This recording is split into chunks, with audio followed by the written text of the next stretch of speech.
following chord changes with your solo lines.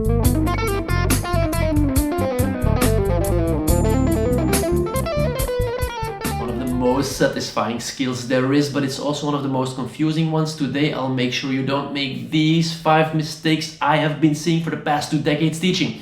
Right, get down description below, grab my free arpeggio guide too, because no arpeggios, no fusion guitar for you. And now let's get into this lesson. We'll be working with this backing track today. It's only 2 chords, D minor 7 to G7, it's a 1 minor to 4 cadence. Now what do I even mean by following the chords with your solo line? Bro, what are you talking about, man? If we look at that line I played in the intro, I'm playing it here without the chords.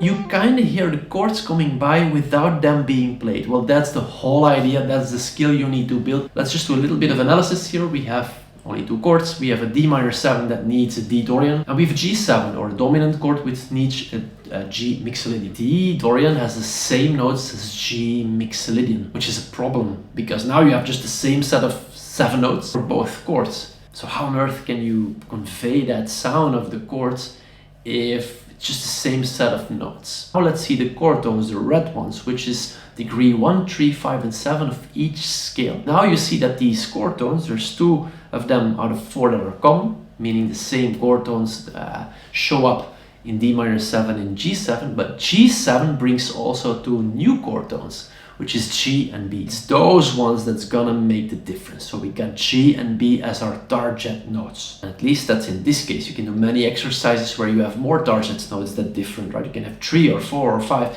Then we start practicing them all. No, that's a mistake. I think you should pick only one. You should pick the one that sounds best to you. So let's quickly experiment. For me personally, I got G and B. So let's start with G, which is the root note of the second chord, so it's gonna work. Here it comes.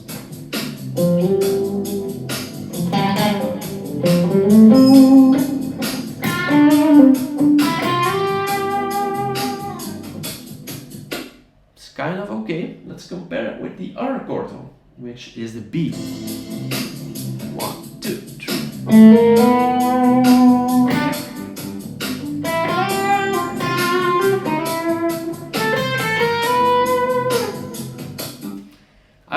Long made my decision. That's much better. You choose, guys. But the first mistake is don't do this boring exercise trying all these target tones out. No. Pick, at least at first, pick the one you like the most. And then the next step is try to visualize it all. That's already the next mistake. Bam, backing track on and they're lost again. Second step, my friends, is to really work on visualizing it, right? You're finding, this case, for me, that would be the B. Right? I'm really mindful about it. I'm not only finding B notes, that's only one thing, but I'm really trying to see where they are compared to my scale, right? So, I've got a B Dorian going on. So you're just revising some of these Dorian scale shapes, but you're really like mentally highlighting in your head, it's really that note now, right? Just visualizing, guys, no backing track. That's also a mistake I'm seeing. People are trying to do really complex, colorful, chromatic arpeggio based lines, super intelligent over that first chord, and then they're lost on the second chord. No.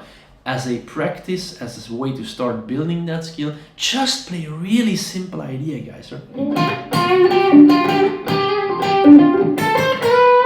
Right? Very simple ideas, so you can elegantly and kind of in a controlled manner move to that target note of your dreams. The next mistake people kind of make is let's just jump into it, like.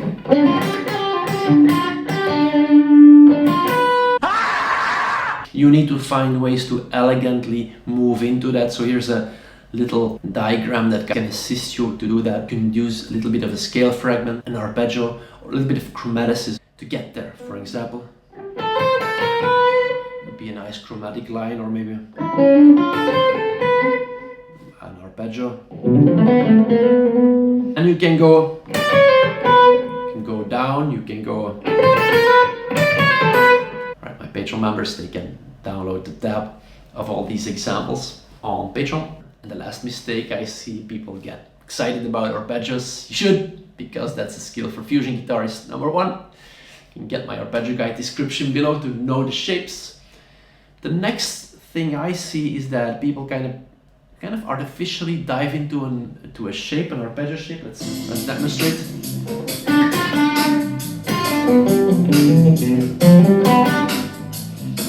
It's like, yeah, but you should more build lines with it, right? For example,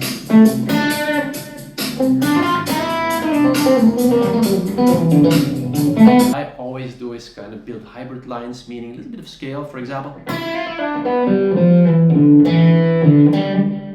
Right, that's a hybrid line. That's kind of,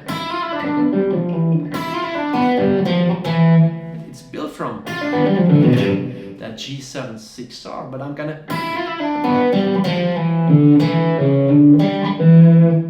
right, I'm building a line only using a little bit of that arpeggio. Now, take it easy, my friends. Your job now, let's not make this too overwhelming. Simply for this week, let's just stay in the key of D minor, find all these good, lovely B notes, try to play a simple line, something that you know, and try to elegantly, in every zone, you get like about 5 zones in every zone, really just play a simple line.